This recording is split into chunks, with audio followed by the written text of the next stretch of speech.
হয়তো তোমারই জন্য হয়েছি প্রেমে যে বন্য, জানি তুমি অনন্য, আশার হাত বাড়া।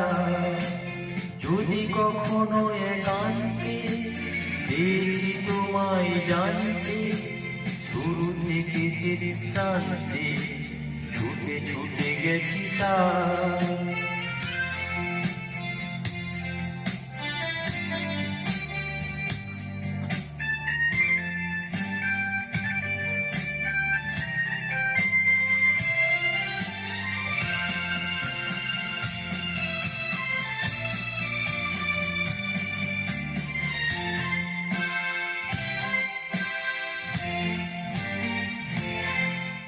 আমি যে নিজেই মত্ত, জানি না তোমার স্বার্থ।